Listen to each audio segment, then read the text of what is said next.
E aí, Boa Breno, noite, tudo tudo bem? bom? Tudo ótimo, rapaz. Como que estão as coisas por aí com esse isolamento? Tudo indo, né?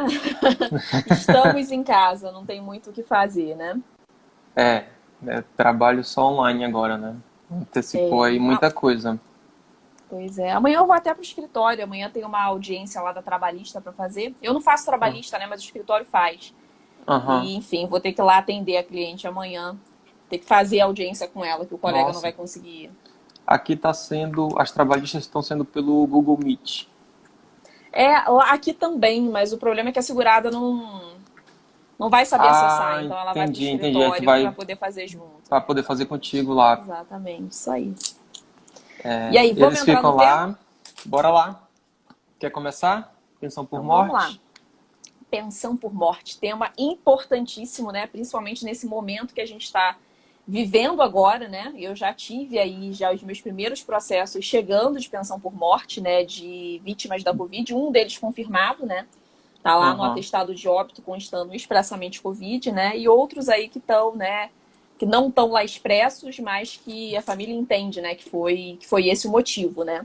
Então é um tema Aham. extremamente relevante, é um tema que precisaremos falar e conversar muito sobre ele. Muito. Provavelmente a gente vai ter um aumento de demanda muito grande, né, nesse período. Não só a Covid em si, mas de todo o caos que está se gerando no sistema de saúde. Então deve aumentar muito a demanda desse tipo de Sim, sim, serviço. sim, sim, exatamente. Teve até uma pessoa que eu conheço que faleceu esses dias por meningite porque não conseguiu internar, não conseguiu, Aham, né, vaga para poder para internação, acabou vindo a óbito. Então é bem na linha mesmo do que você falou. Teremos aí esse número de óbitos estão sendo gerados, né, pelo vírus diretamente, mas também tem o efeito reflexo, né, disso, aham, que é com relação ao fato do sistema de saúde não estar conseguindo dar conta, né, desses sim. atendimentos, né? Então temos aí essas duas vertentes, né, de processos. E aí, assim, esse momento que a gente está vivendo agora, né, ele está sendo ainda mais agravado pelas alterações que nós tivemos nos cálculos da pensão por morte, né? A Sim. pensão por morte foi o benefício, foi um dos benefícios, né, que mais sofreu alteração com a emenda constitucional. Na verdade, eu acho que foi o benefício que mais sofreu alteração. Verusca, Com a professora lá da certeza, faculdade também. Beijo, canal Verusca. doutorinha aí, provavelmente um dos mais afetados em relação a cálculo, né? Assim, o valor da pensão ela tende realmente a ficar muito baixo para todo mundo. Exatamente, Sem exatamente. falar na questão de acúmulo também, que ficou com vedações bem sérias, né? Então, Uhum, uhum. a tendência é que o valor venha mesmo para baixo. A gente vai falar um pouquinho de cálculo, né? Acho que um pouco mais adiante, Mais né? para frente. Legal a gente fazer uma introdução para a galera primeiro, né? Sobre o que é a pensão por morte, né? Quais as possibilidades dentro da pensão por morte. E a gente fala um pouco sobre a questão de prova, né? Principalmente prova de companheira, né? Prova de dependência econômica, que a gente sabe que são pontos que geram muitas dúvidas entre os colegas. E aí a gente caminha para poder falar aí da parte de cálculo, né? Fechou? Acho que Legal, tá deixa pro um bom final. um bom ordenamento aí para a gente seguir. Então vamos lá. Legal. Primeira coisa que a gente precisa entender é o seguinte: que é a pensão por morte, né? A pensão por morte, então, ele é um benefício previdenciário que vai ser destinado para aquele conjunto de dependentes do segurado, né? Segurado ou não, segundo o artigo 74 da Lei de Benefícios, segurado ou não, que vier a óbito, ok? Então, quando a gente pensa num segurado aposentado ou não, quando a gente pensa no segurado aposentado, é muito fácil da gente entender. O segurado estava aposentado, a família terá direito à concessão do benefício. Quando o segurado não estava aposentado, mas estava em qualidade de segurado, também é muito fácil da gente entender essa possibilidade de direito da família ao recebimento de benefício previdenciário, né? Mas nós temos outras duas situações. Marcos entrou aí também, a Célia. Beijo, pessoal. Mas nós temos outras duas possibilidades também de concessão de pensão por morte, que são as possibilidades que acabam gerando um pouco mais de dúvida. Que aquela situação onde o segurado ele deveria estar em gozo de benefício previdenciário, né? A Verusca fala muito sobre benefício por incapacidade, sobre operação pente fino, e dentro dessa linha nós temos aquele segurado que ele às vezes estava recebendo um benefício por incapacidade, estava ali aposentado, ou estava recebendo auxílio-doença, né? Enfim, mas quando a gente pensa na aposentadoria, né, geralmente é um pouco mais gravoso, o segurado passou ali na Operação Pente Fino, teve o benefício cessado. O que esse segurado geralmente faz? Ele começa primeiro ele tenta fazer os recursos sozinho, né? Porque ele pensa, eu estava aposentado, tenho direito à concessão do benefício, e aí ele começa a recorrer administrativamente. A gente sabe que um recurso administrativo hoje não passa aí de menos do que 3, 4 meses, entendeu? Às vezes chega um ano e meio de espera.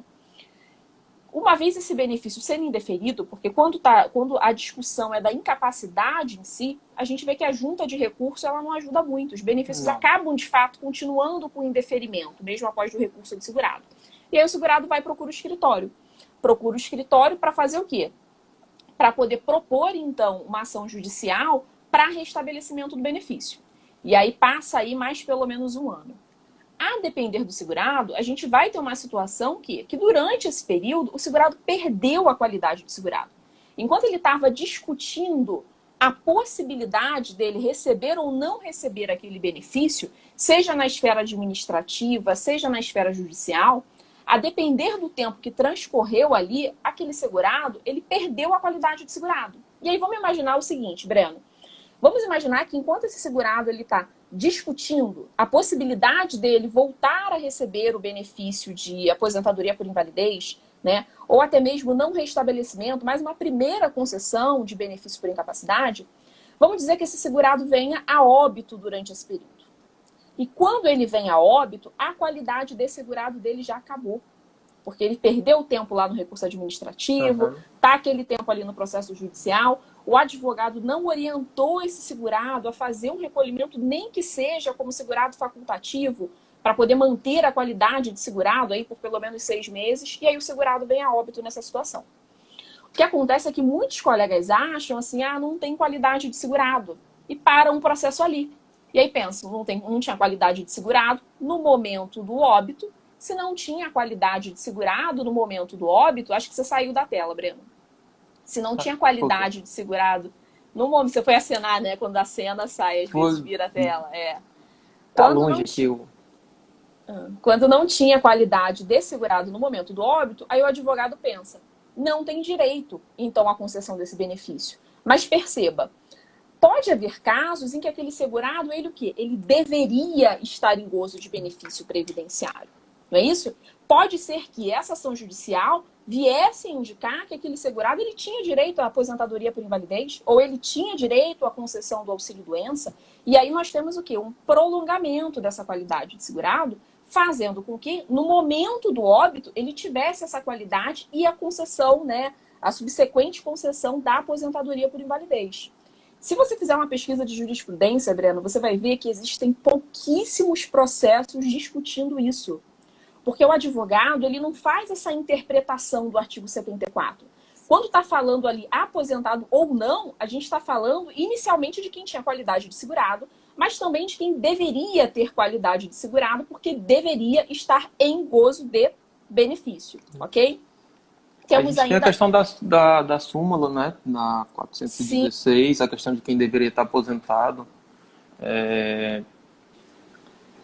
Temos também... essa terceira possibilidade. Essa situação que a gente está falando do benefício que deveria estar em gozo de benefício, né, especificamente, essa previsão, ela tem por ACP. A gente tem uma ação civil pública obrigando o INSS a conceder esse benefício. Salvo engano, é uma ACP do Rio Grande do Sul ou do Rio Grande do Norte. Não vou lembrar agora, mas depois eu até confiro aqui e passo para vocês exatamente o número da ACP. Mas quem fez minhas aulas lá do Legal, lá no material tem, né? Eu cito, inclusive, essa ACP.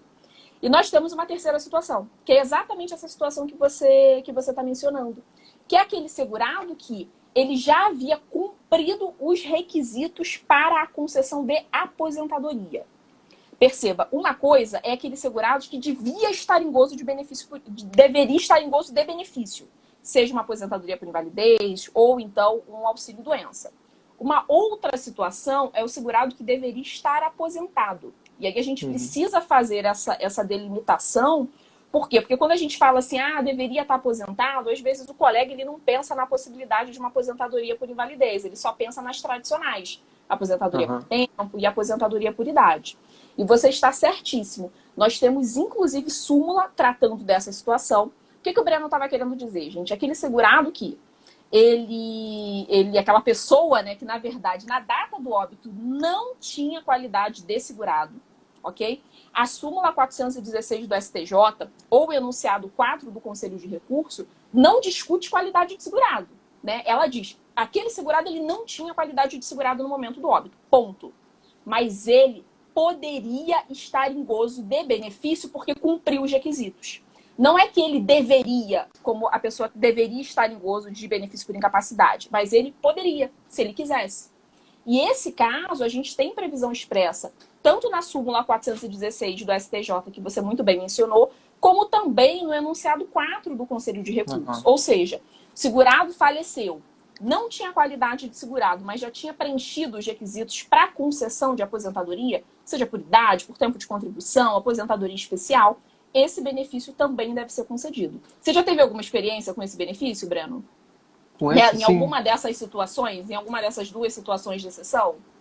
Já, de aposentado.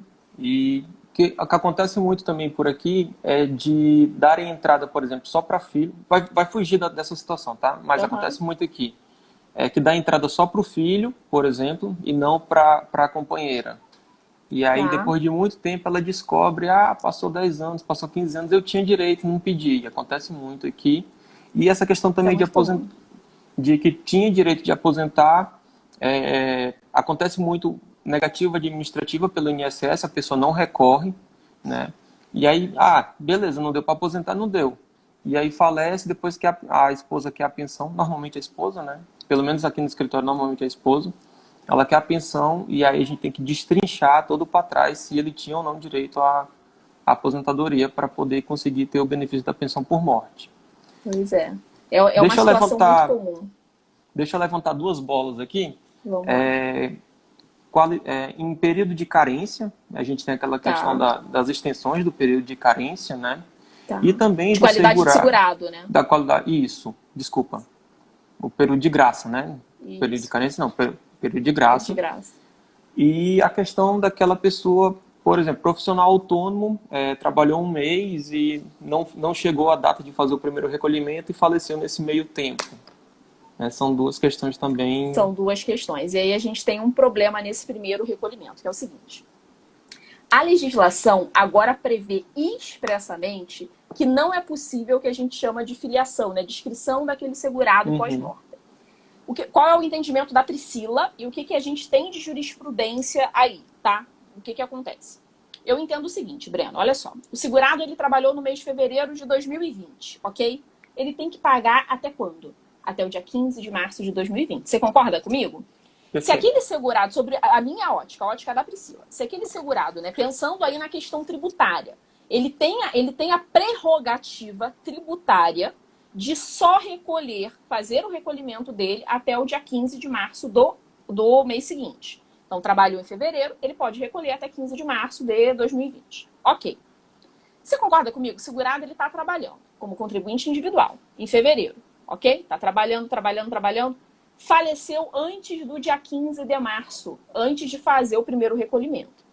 Para mim, assim, quando a gente faz uma interpretação sistemática, não apenas da legislação previdenciária, mas quando a gente pega a legislação tributária e até a própria proteção que a Constituição traz para a gente tem que entender o seguinte, olha, se ele veio a óbito, mas se aquele dependente dele fizer o recolhimento no seu lugar até o dia 15 de março, tá valendo, porque ele podia estar esperando esse lapso temporal. Mas é assim que a legislação entende? Não é assim que a legislação entende. O que a legislação entende é o seguinte, não importa se ele trabalhou, ele exerceu atividade laborativa, faleceu antes de recolher, antes de fazer a inscrição dele, o benefício não é devido. Nós não tínhamos essa previsão na lei, Breno, mas a jurisprudência ela vinha entendendo assim de forma sistemática. Nós tivemos algumas decisões esparsas, né, concedendo o benefício mesmo com recolhimento pós-mortem, mas assim, eram decisões raríssimas. Mas para não dar espaço para esse tipo de discussão, o que o legislador fez? Quando ele foi converter a MP 871 em lei, ele fez uma inclusão lá na legislação expressa, dizendo que agora não é mais possível a inscrição pós-mortem. Exatamente para poder, assim, acabar, colocar um pá de cal em cima dessa discussão, entendeu? Mas a jurisprudência não vinha aceitando de qualquer forma isso. Perfeito? Então, não, infelizmente, não era possível. Agora, a gente estava falando antes do recolhimento não, perdão. A gente estava falando antes daquele segurado que estava em condição de se aposentar, mas ele não requereu. E aí, gente, tem uma dica muito importante. Ai, o Gabriel também entrou, seu lindo. Tem uma dica muito, muito importante aqui para vocês, que é o seguinte. Quando a gente pega um caso desse, né? Por que eu perguntei para o Breno se ele costumava fazer isso lá no escritório dele?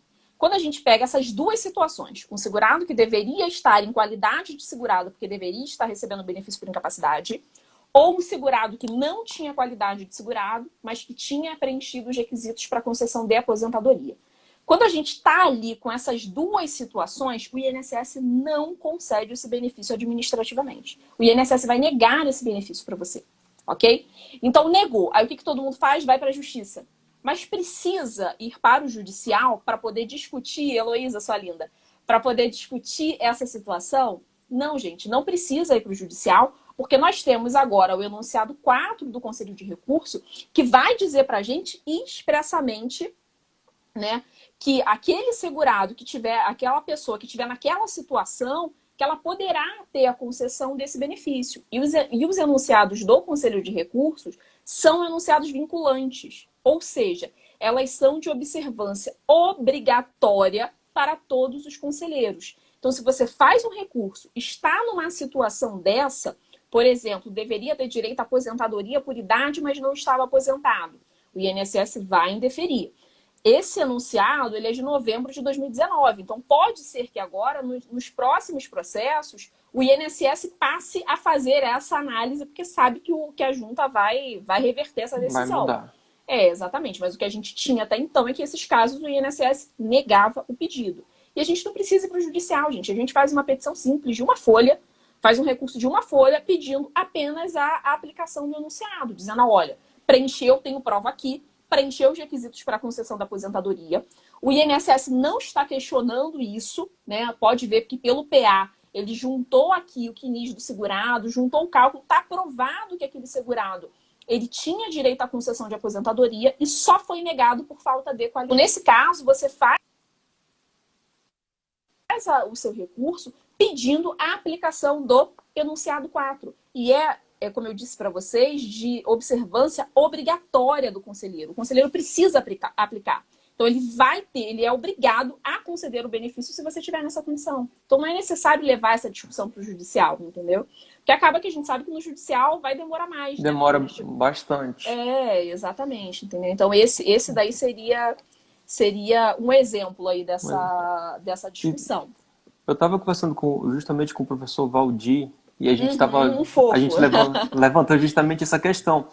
É necessário o advogado conhecer a normativa administrativa, né, o que o conselho está resolvendo, para poder saber quando que é viável ele discutir administrativamente, né, continuar com os recursos, ou se ele para e vai direto para o judicial. Nesse caso, então, nem pensar judicial, né? A gente tem um caminho muito mais rápido. Muito mais rápido, exatamente isso. Seria diferente, por exemplo, da agência não reconhecer o direito à aposentadoria em si, né? Sei lá, questionar, de repente, não cumpriu as 180 contribuições. Beleza, vou discutir isso em outra esfera. Mas tenho lá... até no administrativo. Se você tiver prova de fato, ele cumpriu. Quer ver um exemplo agora? Claro que agora dá pra gente fazer na junta sem problema nenhum. A questão do benefício por incapacidade, em que o segurado recebeu um determinado período por benefício por incapacidade e o INSS não computava para fins de carência, né? A gente sabe saiu decisão nova agora. A gente tem portaria agora, inclusive, mandando o INSS fazer essa contagem. Então, se a gente está numa situação dessa, assim, não tem carência, eu ainda assim faria o recurso administrativo dizendo, olha, recebeu benefício por incapacidade. E agora a gente tem uma ação civil pública com uma decisão liminar, obrigando o INSS a contar esse período para fins de carência. Então, nesse caso, por exemplo, seria um exemplo, que ainda assim valeria a pena Valeria a a gente pena continuar. seguir administrativo. Eu sou bem da pegada do professor Valdir, eu também acho que o processo administrativo é um lugar que a gente tem que investir, a gente tem muita possibilidade de concessão ali, sem contar, gente, que assim, uma possibilidade também da gente, principalmente para quem está começando, é uma possibilidade de amadurecer o processo antes de ir para o judicial. Porque quando você não tem muita prática, aí você pega o processo, né? Ah, não, pegou a primeira negativa, você já levou o processo para o judicial. Se você não tem muita experiência naquele benefício que você vai estar discutindo, você corre um risco muito grande de estar faltando alguma prerrogativa para a concessão daquele benefício. Você levar essa discussão para o judicial e acabar fazendo uma coisa julgada para um cliente quando ele deveria ter direito à concessão do benefício. Você entendeu? E assim, não é raro eu pegar processos no escritório, eu estava inclusive escrevendo um processo que eu até te falei assim, tô aqui enrolada, mas estou me arrumando aqui já para começar. Estava exatamente escrevendo um processo, tentando montar uma tese para flexibilização de coisa julgada. Porque o advogado, ele provavelmente não estava ali muito maduro com a situação, pegou a primeira negativa do INSS e levou para o judicial. O benefício foi indeferido, já transitou em julgado o processo, já passou de 2 anos, não tem mais possibilidade de ação rescisória, não dá para fazer nada ali. Então, a gente vai abrir uma nova ação, pedindo ali, tentando convencer o juiz, né, de tentar aplicar ali uma tese para flexibilizar essa coisa julgada. Mas, assim, o não é quase garantido, né? A gente depende muito do juiz que está pegando o processo e é um segurado que tinha o direito. Agora, a gente está com uma situação dessa, segurado rural, em que teve um pequeno período de contribuição como urbano. Não foi discutido na ação judicial sobre isso, sobre a questão de que foi só um mês, né, fazer a tese de não descaracterização, porque ele não tinha saído do campo, e já tem 8 anos o julgado. Então, assim, a mesma situação. Né? Se fosse a época, existiria uma tese para ser defendida, mas agora, para a rescisória, ficou bem complicado. Pois é, Né? pois é. E aí a senhora está sem conseguir receber pensão e sem conseguir aposentar também, né? Porque ela terminou sofrendo reflexo em relação à caracterização da atividade rural dela. Pois então... Você deu uma travada aqui. Você deu uma travada, Voltou? Breno. Voltou. Se você puder repetir, que eu acho que o pessoal não deve ter ouvido, porque você travou. Tá, então o que aconteceu nesse processo? O primeiro a tentar a aposentadoria foi, a pensão. A esposa, né, o marido faleceu como atividade rural, segurado especial. Só que ele teve um pequeno período de atividade urbana, acho que 1 mês, só 1 ou 2 meses. E aí o juiz descaracterizou a qualidade de segurado do especial, o advogado não discutiu isso, não recorreu, né? E aí o que aconteceu? A mulher agora não consegue nem receber a pensão por morte, né, como nem rural. Se aposentar. E nem se aposentar porque ela sofreu o reflexo de que ele não era, e como é que a esposa vai aproveitar as provas, Como é que vai fazer o aproveitamento de prova? Porque provavelmente só tiver ter prova no nome dele, né? E aí provavelmente não, desculpa. Já se passaram quase 8 anos essa situação e também não tem como fazer ação rescisória, né? Então perdeu aí, né, a possibilidade de discutir a questão por um detalhe por um detalhe que passou, né? A gente precisa ter consciência, assim, que quando a gente está falando de previdência, né, de seguridade social de uma forma geral, gente, aí eu incluo aqui também a saúde, incluo aqui a assistência social. A gente está falando de benefícios que muitas vezes é a única salvação daquela família. Se a gente pensa na saúde, a gente está falando de vida. Se a gente pensa aqui na previdência, na assistência social, a gente está falando também de vidas, porque muitas vezes é a única possibilidade que aquela família terá de ter uma determinada renda. Então a gente precisa ser muito responsável na hora de analisar o processo. Eu entendo que muitos colegas estão começando e não tem jeito, a gente só aprende na prática. Porque assim, a teoria, o Breno, eu costumo, né, falar para os meus alunos, a teoria é muito bonita. Eles vivem perguntando para mim, inclusive, por que eu não faço aula de aposentadoria rural, né? Por que eu não costumo falar sobre aposentadoria rural? E não falo mesmo, porque eu não faço. Se eu pegar para você e falar, eu posso parar aqui e discutir contigo a aposentadoria rural, mas eu vou estar discutindo o quê? Sobre uma ótica teórica, sobre o que eu tenho nos livros, porque eu não pratico a aposentadoria rural. E o que a gente tem na prática é completamente diferente do que a gente tem na teoria, né? Então eles vivem brincando comigo, faz uma aula de rural. Eu falo, gente, não falo. Se vocês quiserem tirar uma dúvida, a gente tira aqui a dúvida, coisa e tal, mas assim, a prática, né, é uma coisa completamente diferente, né? Então, assim, a gente precisa ter essa responsabilidade. Se eu tenho essa responsabilidade como professora de não trazer uma aula puramente teórica, você imagina nos meus processos, né? A gente precisa ter aí essa visão. E rural muitas vezes muda muito de uma região para outra, né? Porque as atividades rurais, dependendo de qual região do país você está, ela é diferente. E aí a possibilidade de prova que você vai ter para fazer vai ser diferente, né? Exatamente, muito diferente. Entendeu? Então e a gente precisa ter esse cuidado também com os processos dos nossos clientes, entendeu? E assim, para a gente começar, a gente tem que começar de algum lugar. Então, óbvio que você vai pegar um processo, se você não tiver muita prática, você vai fazer besteira, gente. Não vamos dizer aqui que não vai acontecer, porque vai acontecer, entendeu? Todo mundo que está iniciando acaba tendo uma ou outra dificuldade, mas a gente precisa ter responsabilidade. E a esfera administrativa é uma possibilidade para aquele advogado que está iniciando começar a tentar entender ali como é que funciona a coisa. Eu não me atentei, por exemplo, porque pro fato de que ele tinha um mês de contribuição como urbano. Talvez se tivesse sido feito um recurso administrativo, no acórdão do recurso, teria, porque na decisão do INSS a gente sabe que não tem muita informação, mas no acórdão do recurso sim, né? Os acórdãos geralmente são muito ricos de informação, né? E são muito detalhados, né, na análise. Então poderia ter sido uma boa fonte de estudo, né? Sim, sem dúvida. São muito bem fundamentados, assim. Sem a gente dúvida. vê acórdãos que vem trazendo matéria assim extensa Eu estudo mesmo. muito por acórdão do Conselho de Recurso. Eu estudo muito por acórdão de Conselho de Recurso. Então, assim, acaba sendo uma possibilidade do colega também amadurecer ali o conhecimento dele antes de partir para o judicial, entendeu? Agora vamos aproveitar e vamos falar um pouquinho de dependentes aí, né? Aproveitar que você falou aí dessa questão. Deixa eu só te passar uma de dependentes. Se você tiver em mente, a Heloísa perguntou, pode informar qual é essa ação civil pública que você citou? Posso, eu pego aqui para ela agora. Cabeça aí, alguma... Calma aí. Não, eu tenho aqui no computador o material de aula. Eu podia ter... Eu não vi a pergunta dela, senão enquanto você estava falando eu já estava procurando.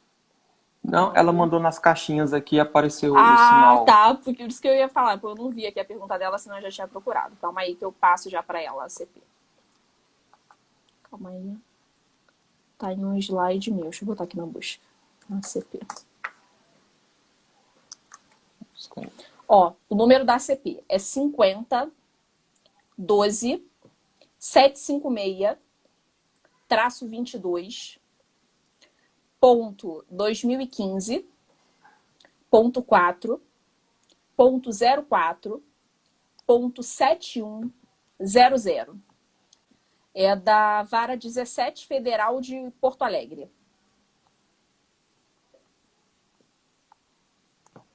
Foi? Anotou? Pronto. Então vamos lá. Então vamos falar aqui da questão da... Sim.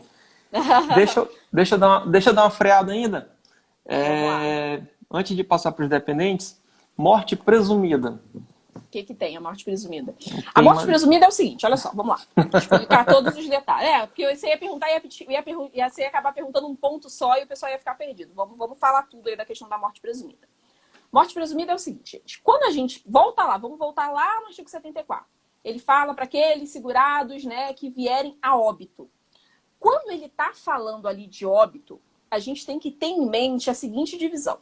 O óbito real, né, que a gente chama, né, de óbito real, né, que a doutrina chama de óbito real, que é aquele óbito que ele é comprovado pelo quê? Que ele é comprovado pela certidão de óbito. Mas nós temos uma segunda perna, que é a perna do quê? Do óbito presumido. E aí, dentro do óbito presumido, a gente tem aqui aquela possibilidade daquele segurado que simplesmente sumiu, ninguém deu conta dele, ninguém sabe onde é que aquele segurado está. Então, estamos ali diante de uma possível situação de morte presumida. Quando a gente está falando em morte presumida, Breno, a gente pode requerer a pensão por morte? Gente, pode, sem problema nenhum. E esse requerimento, porém, ele precisa vir acompanhado de uma declaração de uma autoridade competente, exatamente, né? O juiz ali que vai julgar, dizendo que, olha, temos aqui uma possibilidade de morte presumida, ok? Para a esfera administrativa, né, e acredito que na civil judicial também, eu não vou saber dizer como é que funciona na civil, mas aqui na previdenciário, isso precisa ser, nessa certidão precisa constar que esse sumiço, entre aspas, desse segurado, né, foi num período superior a 6 meses. Então, nós temos essa primeira situação da morte presumida, né, onde o segurado sumiu sem nenhuma explicação. A gente precisará, então, desse documento da autoridade judicial dizendo, né, que trata-se de um caso de morte presumida. Aí vamos dizer que esse segurado está recebendo benefício. Está recebendo. O segurado reapareceu. Ok? O dependente vai precisar devolver esses valores? Não precisa devolver. Se não for comprovada a má-fé, esses valores não precisam ser devolvidos, ok? Agora eu falei para vocês que tinha duas situações. A primeira situação é essa. A pessoa sumiu e ninguém sabe. E nós temos uma outra situação, que é aquela situação onde a gente tem o desaparecimento do segurado em decorrência de catástrofe, em decorrência de desastre. Nesse caso, a gente consegue fazer a requisição desse benefício independentemente da certidão, ok? Da certidão, da declaração e do prazo, né, que a gente tem ali de 6 meses. Já vi isso ser concedido no administrativo? Nunca vi. Mas eu imagino que naquela situação que aconteceu em Mariana, pode ser que eles tenham entrado aqui nessa segunda perda, essa segunda possibilidade. Sabia-se que o acidente existiu. Provavelmente aconteceu. Os funcionários da Vale, exatamente, os funcionários da Vale estavam ali naquele momento, desapareceu. Então, imagino eu que essa pode ter sido uma aplicação prática aí dessa possibilidade. Mas na vida prática, nunca vi essa segunda perda. O que a gente vê, geralmente, é a morte presumida por declaração judicial. Tá? É importante lembrar também que essa declaração... Entendeu? É se reaparecer por qualquer motivo, não precisa devolver os valores. Isso. E é legal lembrar que essa declaração é matéria de direito civil, né? Não tá nessa... Sim. Né? Então Sim, tem que buscar por lá. Isso que eu te falei, eu não sei lá no civil qual é o prazo que eles Isso. dão. Se eles dão no primeiro mês, no segundo mês, aí eu já não sei lá como é que funciona. Aqui no previdenciário tem que ser mais de 6 meses. Não, só estou falando assim, que a pessoa tem que lembrar que ela vai encontrar essa sistemática no Código Civil. Não adianta ela estar procurando na instrução normativa, não adianta ela estar buscando na lei previdenciária, que ela não vai encontrar essa questão. Você sabe que na instrução normativa você acha, assim. Eu não vou lembrar agora qual é o artigo de cabeça. Acha sobre os prazos, né? Mas sobre a declaração em si, o que caracteriza... Aí é a autoridade competente. Isso.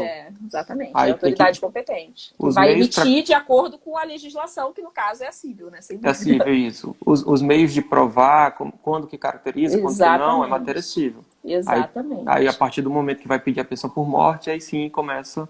Acho que tem um artigo na instrução normativa, né, falando sobre isso. Não, tem.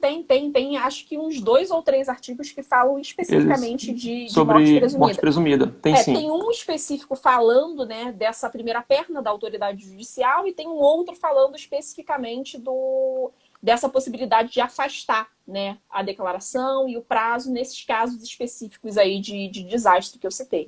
E eu acho que tem um terceiro, sim, deve ter. Se não é o mesmo artigo subdividido, tem pelo menos uns 3.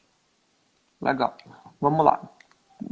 Vimos... Mas eu falei que você ia perguntar da morte presumida ou você ia perguntar alguma coisa fora desse? Não, queria levantar a bola mesmo para falar que também existe a possibilidade da morte presumida nessas duas situações. Isso aí. Né? E que, sendo a primeira opção, tem que pegar a declaração lá na área civil. Que é o que geralmente o mais acontece. comum. É o mais comum. Exatamente. Na questão de catástrofe é mais difícil acontecer. Exatamente. Então, vamos lá.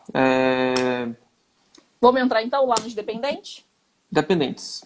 Então, comprovou, né, que tem os direitos dependentes. Quem tem direito agora? Então, primeira coisa que a gente precisa entender é o seguinte, olha só. Quando a gente está pensando em dependentes, nós teremos 3 classes de dependentes, tá? Primeira classe, segunda classe, terceira classe. Precisamos entender o seguinte, que se a gente tem um dependente de uma classe superior, afasta os dependentes de classes inferiores. O que eu quero dizer com isso? Se a gente tem um dependente de primeira classe, dependente de segunda não vai ter direito, dependente de terceira classe não terá direito, ok? Esse é o primeiro ponto.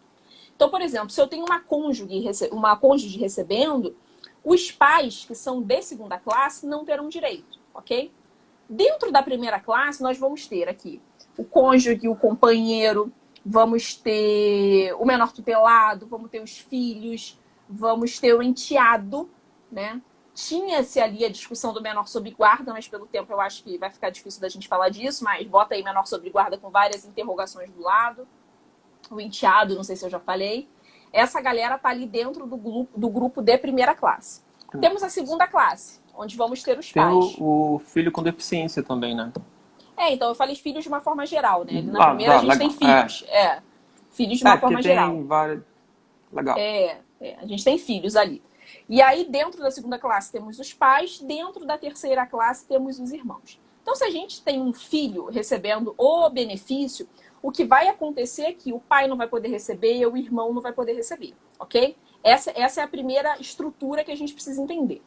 Dentro dessa estrutura, a gente precisa entender que tem algumas divisões, como o Breno bem falou, que é aquela galera que tem a dependência econômica presumida e a dependência econômica não presumida. Regra geral, né, as pessoas falam assim, regra geral, né, eu inclusive falo, a dependência dos dependentes de primeira classe tem a presunção de dependência econômica.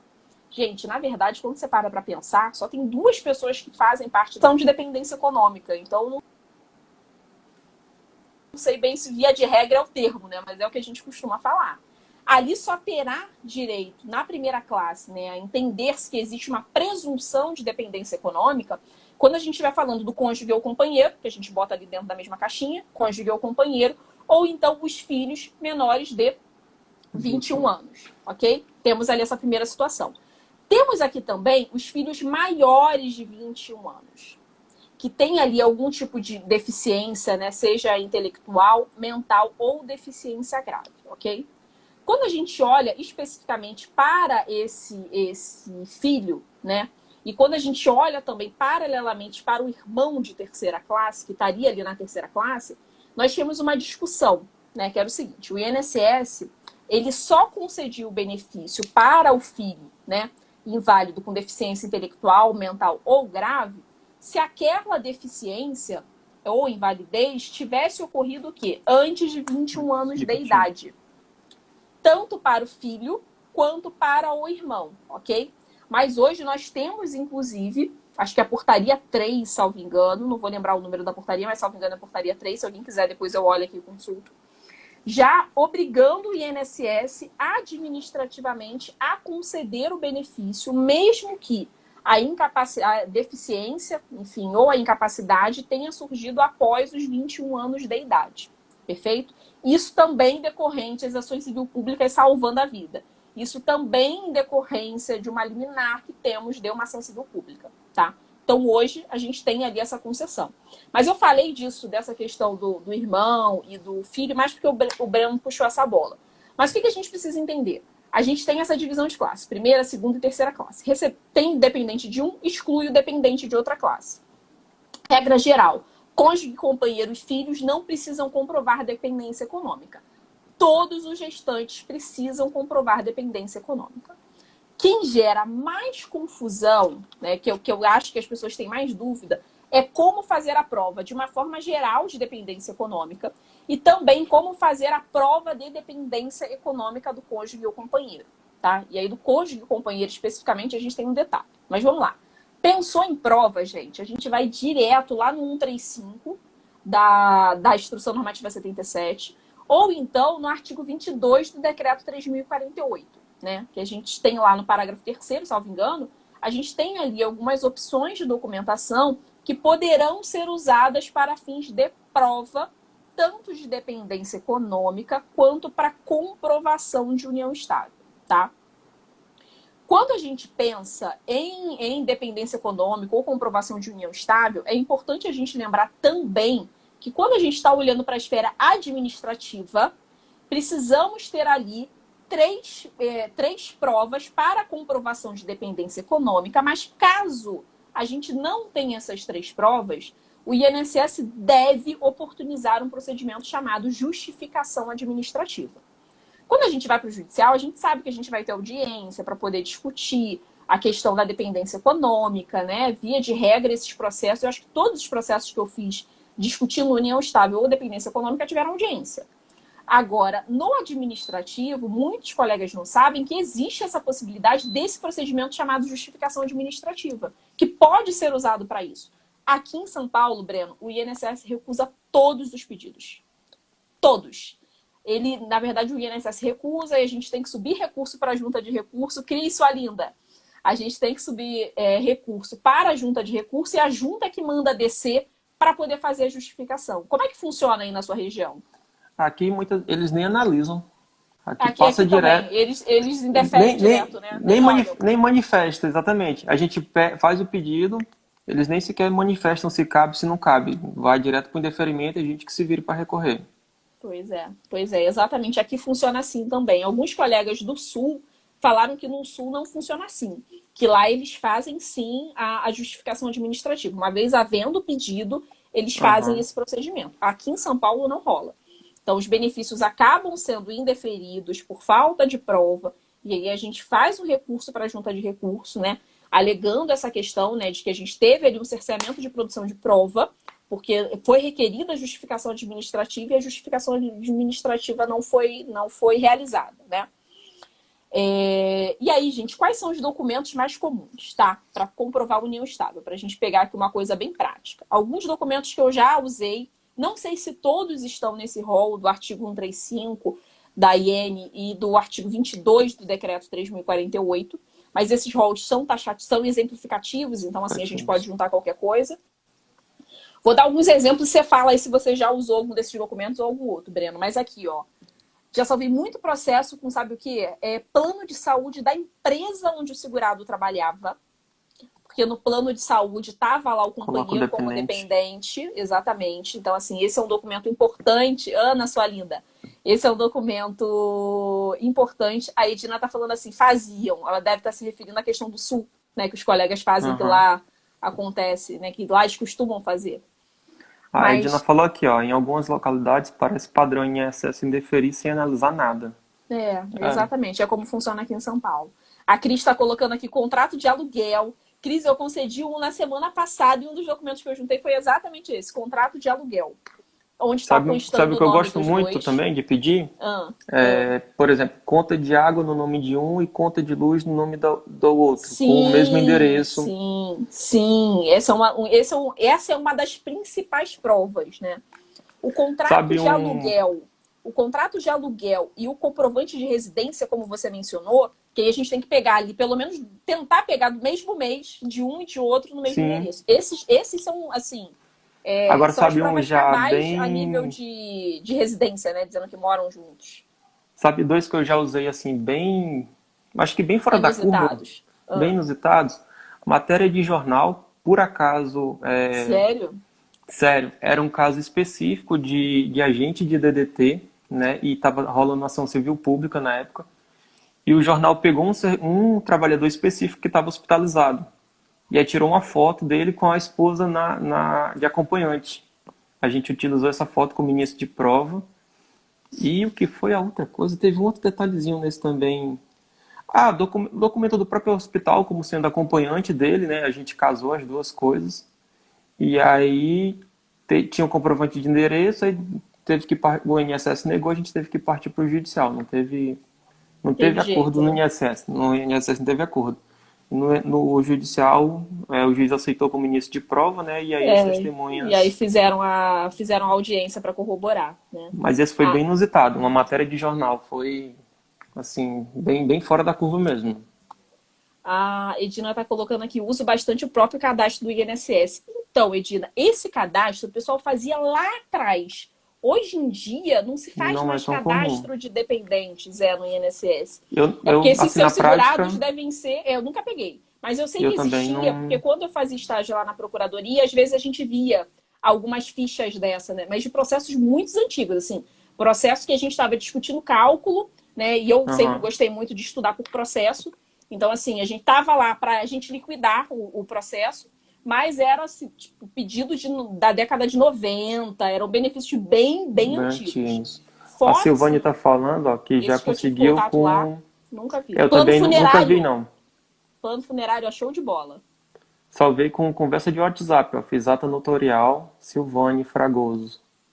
Silvane, essa daí da ata notorial é muito boa. Eu até dei esse conselho esses dias para uma colega, eu vou até perguntar se ela fez. Exatamente, conversa de WhatsApp, gente. Conversa, porque assim, a ata notorial, ela tem aquela presunção, né, de que os fatos ali estão corretos. Se a gente junta só a conversa do WhatsApp, não tem o mesmo valor. Então, quando você faz a ata notorial, você tem ali uma presunção de que aquela informação é verdadeira. E conversa de WhatsApp é uma que eu acho que, assim, é uma da curva, né, mas é uma coisa perfeita para poder fazer prova. E O sem falar plano funerário também. é uma coisa que vai ser tendência agora, né? Não só o WhatsApp, mas, por exemplo, Facebook. Declaração lá de aqueles Foto dos dois videozinhos. juntos. Vídeo que o próprio WhatsApp faz. Ah, comemore seu casamento, a pessoa compartilha. Tudo isso dá para fazer ata notorial. Exatamente, isso aí. Esse exemplo que ela deu foi muito bom. Eu não ia lembrar desse caso. Olha que eu Desse falei com detalhe, isso né? de uma aluna, tem pouco tempo isso. Se não foi semana passada, foi aí ao longo desse mês. Tem pouquíssimo tempo. Agora, Catiana, sua linda, ela tá falando aqui, cadastro de cada segurado. Então, Edina, esse cadastro, onde tem ali a descrição do dependente, isso hoje não se cadastra mais. É antigo. Não se cadastra mais os dependentes lá. Porque o segurado antes ele podia fazer esse cadastramento, né? Ele tinha lá, ele podia ir lá no INSS fazer esse cadastro prévio. Hoje em dia não pode mais. A única previsão agora para cadastro prévio de dependente veio agora com a emenda constitucional 103, que veio dizer que caso o dependente do segurado seja uma pessoa com deficiência, aquele segurado poderá cadastrar ele previamente, mas hoje é a única previsão legal que existe para cadastramento de dependente. Não existe outra, só essa. Né? E mesmo essa que veio com a emenda constitucional 103, na prática ainda não está se fazendo, porque o INSS ainda não tem ferramenta lá para poder fazer esse cadastro de dependência. As ferramentas do INSS estão sofrendo muitas atualizações, né? E nem todas estão implantadas ainda. Saindo novo, muita né? coisa. Isso foi saindo muita coisa. Veio da emenda constitucional, foi de novembro, né? É bem recente. Recente. A Silvane está falando assim, já fiz muita JA em Duque de Caxias, no Rio de Janeiro. Terra boa esse Rio de Janeiro, hein? Terra boa, Silvane. Imposto de renda também, legal, né? Quando a pessoa declara lá. Imposto de renda. Seguro de vida. Seguro de vida. E, gente, olha só, seguro de vida, os colegas, às vezes, eles pensam no seguro normal que o segurado tem, mas, às vezes, a maioria das empresas fazem seguro de vida. E ali a gente cadastra o dependente. Você sabe, Breno, que eu fui contratar uma estagiária nova agora há pouco tempo e a instituição dela falou, olha, a gente só assina se tiver seguro de vida. Eu falei, gente, como assim seguro de vida? Morri e não sabia disso, né? Até porque a gente, enfim, né, morria e não sabia. Falaram, não, doutora, precisa ter o seguro de vida e eu preciso que você faça o requerimento e mande pra gente assim que a pólice estiver pronta. Então, veja, caso acontecesse alguma coisa com a minha estagiária, eu não lembro lá quem ela colocou como dependente, mas vamos dizer que ela tenha colocado lá o companheiro dela como dependente. Ele já vai poder usar isso como o quê? Como um início de prova. E a grande maioria das empresas fazem seguro de vida. Gente, é só a gente correr atrás, ligar pro RH e perguntar. E ver quem é que está cadastrado ali como dependente, né? E é um documento acessível, Alexandre, né? Sim, o documento super acessível. Outra coisa que a gente pode usar também como prova, mas isso é um pouquinho mais difícil de conseguir, é a autorização da empresa para levantamento dos valores, para receber a rescisão daquele segurado. Por que isso é um pouquinho mais difícil? Porque a empresa, ela geralmente, para ela liberar, ela pede uma prova de que aquela pessoa que está sacando era de fato companheira, né? Então acaba que é um pouquinho mais difícil, geralmente a pessoa precisa fazer prova em outra instância para poder levar. Agora, uma coisa importantíssima, Breno, que as pessoas também confundem muito. Gente, ação de reconhecimento de união estável. Primeira coisa, não é obrigatório. Você não precisa fazer uma ação de reconhecimento de união estável para trazer esse tempo aqui para o previdenciário para ser averbado. Não precisa, ok? Mas digamos que você tenha feito essa ação de união estável, você não sabia, não acompanhava minhas aulas e não sabia que não precisava fazer aí essa ação autônoma de reconhecimento de união estável. Você fez, ok? O que acontece muito, Breno? Os colegas falarem para o segurado assim, não, mas agora que a gente tem o seu reconhecimento de união estável, ó, tá garantida a sua pensão. Não, gente. Não está garantido, não. Não está garantido, não. Porque a certidão de união estável é uma das provas. para a configuração no previdenciário de que existia ali a relação, né, de companheirismo, a união estável em si. É uma das provas, ela não é a prova. Você precisa de 3 provas. Essa é apenas mais uma dessas provas, ok? Então, ela não é a prova e muita gente acha isso, né? Que uma vez tem... O segurado acha isso, inclusive, quando ele tem a certidão da união estável feita previamente, antes do óbito, nota fiscal, acabei de lembrar de um outro caso, já vou falar, Silvane. Me perdi aqui do que eu ia falar. Do reconhecimento da união estável. Do reconhecimento da união judicial. estável. Isso, E é exatamente. legal também que muitas vezes esses casos acontecem sem qualquer início de prova, né? Só leva a testemunha lá e o juiz reconhece. Sim, então... é exatamente por isso. Então, assim, ele vai servir como um início de prova. Ela não é a prova cabal. Então, assim, fez o reconhecimento da união estável, você ainda precisa juntar outros 2 documentos. Mas, Priscila, ok, você está falando para mim se eu fiz um processo de reconhecimento de união estável pós-óbito. Mas e se aquele segurado ele tinha uma certidão de união estável anterior? Ele tinha a certidão antes do óbito. Gente, é uma das provas. Não é a mesma coisa que uma certidão de casamento. É apenas uma das provas. E aí, entrando na certidão de casamento, gente, a certidão de casamento ela precisa estar atualizada. Se você tem uma certidão antiga, você vai juntar no processo. Eu nunca atualizo antes, Brena, não sei você. Porque isso demanda custo. E às vezes passa. Eu peço para atualizar só após o óbito, para já registrar com óbito. Eu não peço, não. Eu abro geralmente o processo de pensão, mas você faz da forma correta. Esse é o procedimento correto. Eu geralmente abro, espero abrir a exigência, e aí durante o período da exigência eu falo para o cliente, para o segurado, né, fazer essa atualização. Mas o ideal é que realmente você faça essa atualização anterior à entrada do processo, né? Mas aí é aquilo, né? O processo vai chegando no escritório, a gente quer despachar... E já dá a entrada logo, exatamente. Até porque tem alguns casos poder que eles garantir... não pedem a verbação. E também tem a questão de garantir a DE, né? Dependendo do tempo que a pessoa chegou no escritório, por um dia pode estar passando o prazo lá. Pode estar passando o prazo, exatamente, gente. Isso que o Breno falou é extremamente importante, né? Porque a gente só consegue hoje buscar os atrasados se a gente fizer aquele registro, né?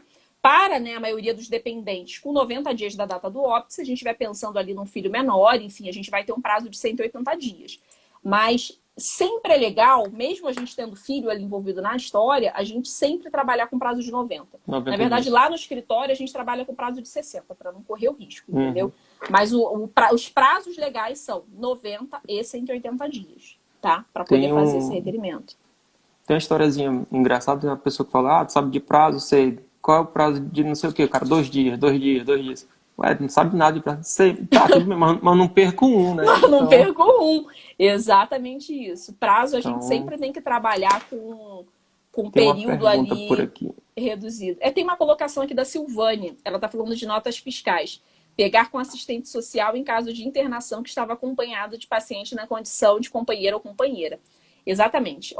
Ela lembrou, deu 2 dicas importantes. Primeiro, nota fiscal. A gente tem ali o comprovante de residência, de contas mesmo, mas pode acontecer de um companheiro ter ido morar na casa do outro companheiro. Então, todas as contas dele, isso é muito comum, são no nome daquele companheiro X, ok? E o outro companheiro, às vezes, não tem comprovante de residência ali.